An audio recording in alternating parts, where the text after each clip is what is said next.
right, so first of all, today we're going to be talking about rational functions. Just rational functions is a fancy math word for a fraction, okay?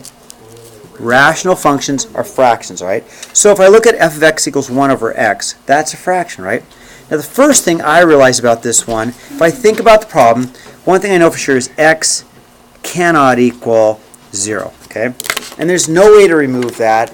And so if we have a situation where we have a value that can equal 0, if we're going to divide by 0, we get an asymptote. So at x equals 0, we're actually going to get an asymptote. So I'm going to draw in an asymptote at 0, okay?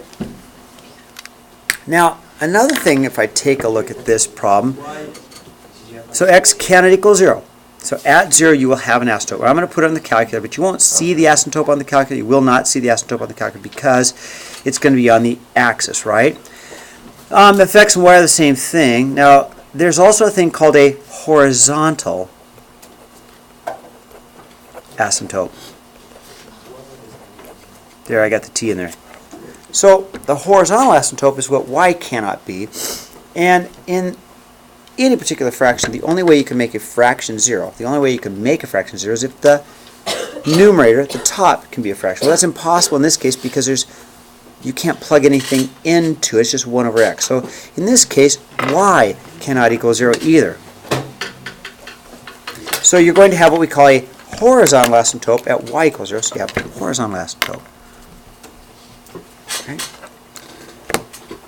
Now, what does it look like? Let's put it on the calculator and take a close look at it. Okay, y equals clear. I'm going to go 1 divided by x, all right? And I'm going to change my window slightly so I can get a pretty good picture of it. I'll go negative 5 to 5, negative 5 to 5. I want to zoom in on it, okay? Okay, and there it is. Okay, so this is the function 1 over x, and you can see two things. You can see the vertical asymptotes. It's approaching infinity as the graph gets closer to 0. It's approaching negative infinity as the graph gets closer to 0 because you can't have it be 0. Because if you end up having x equals 0, it's going to end up following an asymptote. But at the same time, you've got what we call a horizontal asymptote. So it gets closer and closer to a y value of 0 as x approaches infinity. And as x approaches negative infinity, the graph gets closer and closer to 0. So you have both a vertical, here's my vertical asymptote, and a horizontal asymptote, okay? So what we get is a graph that looks something like this, all right? There are values in here we'll talk about in just a bit, okay? Yeah, I sure will. So, all right? Now, think about how this works. If you did a t-table, right, if x was 1, y would be 1. So there'd be a point at 1, 1. If x were 2, then the answer would be 1/2. So we'd have 2, 1/2. If x were 10, y would be 1/10. If x were 1/2, 1 over 1/2 makes a 2. So you can see how that works. If x were a negative 1, we'd have a negative 1, negative 1. If x were a negative 2, we'd have a value of a negative 1/2. Okay. If x were a negative 1/2, you'd have 1 over a negative 1/2, which makes a negative 2. And you can see how the t-table can be made. All right, now, if that's the case, then let's keep going with this. This is what we call our parent function. Our parent function is the basic graph, all right? That is the basic graph. But this time, what I want to do is move. I want to make a transformation of the parent function. To do that, let's take a look at the second example, okay? F of x is equal to 3 plus 1 over x minus 2. So we're going to take and move our graph. We're going to move it. Up 2? We're going to move it actually up 3. Okay, we're going to move it up 3. And we're going to move it to the left 2. Because we can remember to go the opposite. Remember how if it's on the inside with the x, we're going to go the opposite. So we're going to take and move it back 2. We're going to go to the left, okay? So I'm going to take this shape. We're just going to move it. So the easiest way to move it is to move the center point of the asymptotes and realign the asymptotes, and then the exact same graph will fit within. So I'm going to take this point at 0, 0. I'm going to move it up 3 and back 2. So 1, 2, 3, 1, 2, and I'll put the center of my asymptote right there. So I'm just going to take my You asymptotes. only moved it up 2. Nope. Okay, let's do that before I 1, 2, 3, up 3, back 2. There we go. Thank you. 2 and 3, so I'm going to move it right there. Thanks, Simon. So I'm going to take my asymptotes and move it to right there. So we've done translations before. All we're doing now is translating a rational function, right? So we just take this graph and slide it in like that and like that, okay?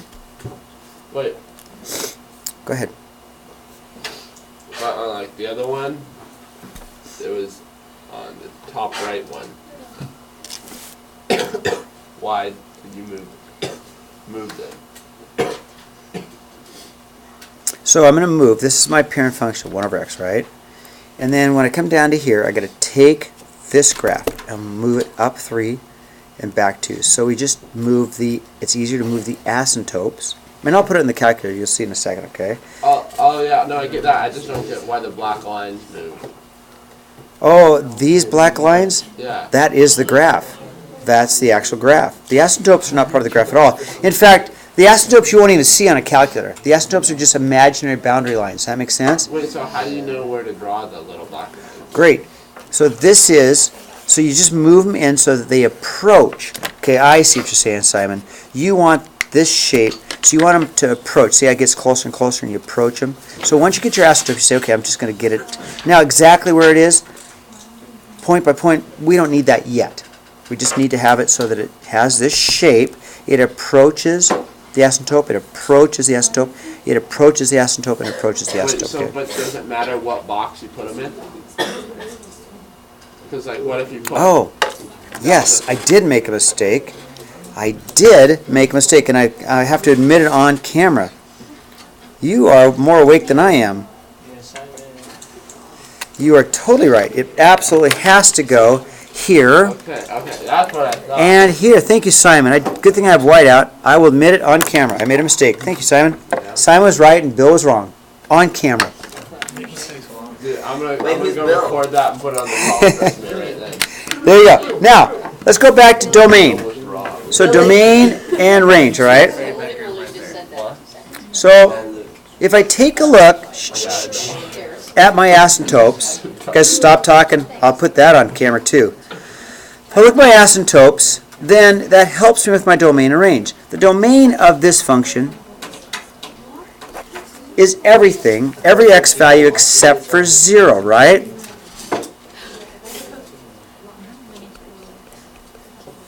Right? You can see it from the asymptotes. We also know if you divide by 0, you're in trouble, okay? The range on this one, you can see that the range, your reach for your range, can be everything up and down except for it cannot be 0. So we say the range, y equals all real numbers except y cannot equal 0, okay? Now if we look at example 2, domain and range, thank you, Simon, for helping me fix it. I did put them in the wrong spots. Totally right. Glad you're awake. Same thing. If we take a look at it, domain for x, right? Domain for the x is all the possible x values, but we can see right off the bat that x cannot equal negative 2. You can see that from the asymptote, but we also know here, if you plug negative 2 in here, you get negative 2 plus 2, 0. You're dividing by 0, right? So you can say x can equal all real numbers except x cannot equal negative 2. Don't divide by 0, right? If x were negative 2, you're in trouble, but you can see that from the asymptote, right? That's right where your vertical asymptote happens to be. And same thing with the y. Y, the range. Okay, the range is the y values. If you take a look at that, y can be anything, but right here at 3, we're going to have a problem, right? So we're going to say y is equal to all real numbers, but y cannot equal 3. Okay?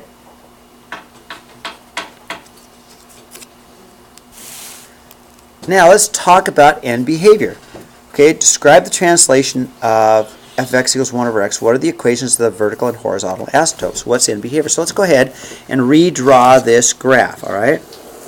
So f of x equals 1 over x, okay? Now, it's the original parent function. Let's check it out. We know we had a asymptote there. We had an asymptote there, right? Now the asymptotes, again, they are not part of the graph. They're just boundary lines, right? The graph looks like this. And it looks like this. So, first of all, let's look at the equations. This equation is just as easy as y equals 0. That's the equation of the horizontal asymptote, right? Y equals 0. That's the asymptote, which it cannot be, correct? This one is an x equals 0, okay? So your horizontal asymptote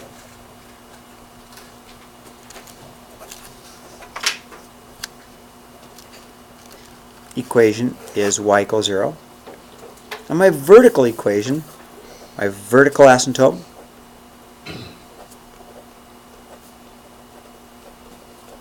is simply x equals 0, okay? Now, and behavior, okay? As, and I'm going to do this with you. You guys have a little bit tough time with this. But as x approaches infinity, and you have to use this little arrow. You cannot get to infinity. You can't get there. So that's why we use this little arrow. As x approaches infinity. You can't get there. You can't say when x gets to infinity. It doesn't happen, right? So when x approaches infinity, what's y approaching? Negative 0. 0. As this graph heads to infinity, what's the height of this graph going closer and closer to? The height of the graph is getting closer and closer to 0, right? So on this case, as x is approaching negative infinity, right? So if x is going towards negative infinity, what's y approaching? 0, isn't it? Y is approaching 0, okay? Now, let's look at this part of the graph. As x is approaching 0, right? X is getting closer and closer and closer to a value of x value 0. What's y approaching? Infinity. Yes. Okay, y is approaching, so as x gets closer and closer and closer to 0, y is approaching 0. Y is approaching infinity. And down here, as x is approaching 0 down in this direction, right? As x is approaching from this side, y is approaching negative infinity. Now, okay, everybody, eyeballs up here, okay? X approaches 0 from two different directions, doesn't it? And you get two different answers. Check it out. Watch. As x approaches infinity from two different directions. This is calculus. This is a calculus concept, okay? So as x is approaching 0 from both sides, you get two different answers. So we'll say this. As x approaches 0 from the positive side, see that little plus sign? As x approaches infinity from the 0 from the positive side, as x approaches 0 from the negative side, you get negative infinity. Okay? As x is approaching 0, but from the positive side, we're going to infinity. As x is approaching 0 from the negative side, we're going to negative infinity, okay? Ready, turn the page. All right, we're almost there, okay? Example 3. Finding horizontal asymptotes, okay? So, it says division. So what we're going to do is we're going to do long division, okay? Okay, but long division is kind of a pain, right? But it's not too bad. If we go x plus 2 into a 3x plus 5, right? And because it's just an x plus 2, we can do synthetic division. Got him. So synthetic division is much better. You guys remember synthetic division? Yeah. So let's do synthetic division instead, and let's go negative 2 into 3, 5, right? Now we take the opposite, 3 and 5. Step 1, bring down the 3, multiply, right? And you get a 6, negative 6. Negative 1. And you get negative 1. So my answer has to be reduced because I divided a 3x by an x. So my answer is, you ready? It is a 3 plus a negative 1 over x plus 2. All right?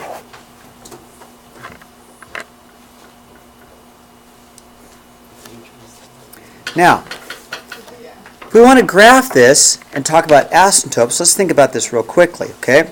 Now, one of the things that's going to happen is as x approaches negative 2, we're going to have a problem, right? You guys agree with that? So x cannot equal negative 2, right? This fraction can never be 0, but we've got the 3 plus this. So we're going to say that y is going to approach 3, okay? If I put in my calculator, I want to show you a couple of things that we already know, okay? So y equals, clear that. Let me go to my original. Parentheses, 3x plus 5 divided by x plus 2, okay? Everybody with me? Let me graph that, see what's happening, okay?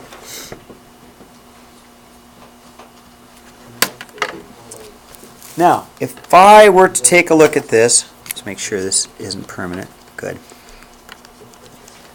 And it seems to me as if I'm going to have a asymptote there. You guys see that asymptote? And it seems to me as if I'm going to have an asymptote here. You guys see the asymptote there? Now, they're not going to be on your calculator because I just drew on the calculator, yeah.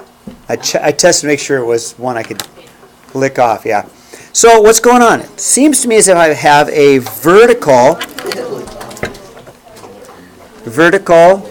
asymptote at x equals 2, right? And that makes sense to me because if x were equal to negative 2, I'd be in trouble, right? I divide by 0. If x were negative 2, I divide by 0, right? So that picture makes sense, right? If x were negative 2, I'd be divided by 0. I'd kick my asymptote. So at negative 2, I better have a vertical asymptote, right? Now the 3 comes in from the fact that when I do long division, I wind up with this 3 right here. So this piece right here can never be 0. So as you approach from the other side, you wind up with this 3, okay? So my horizontal, Wait, you don't solve, do you solve the x? just one question at a time, okay? Good. Jose? Yes. Yes. Was that what you were going to say, Colby? Yeah, negative 2 is right. Yeah, I even have it up here. Thank you. All right, now, 2 ways to do this, but probably the easiest way to do this is to do a long division or a synthetic division, and you will get, if you do your division, you'll get your horizontal. Here is my horizontal asymptote. And that came from division, right? My vertical asymptote came from not divided by 0. Okay, so now if I finally graph this, and I go negative 1, negative 2, okay, I'll put in my vertical asymptote. And if I go 1, 2, 3, I'll put in my horizontal asymptote, okay? All right, Simon, you came up with something really important that I made a mistake on, okay?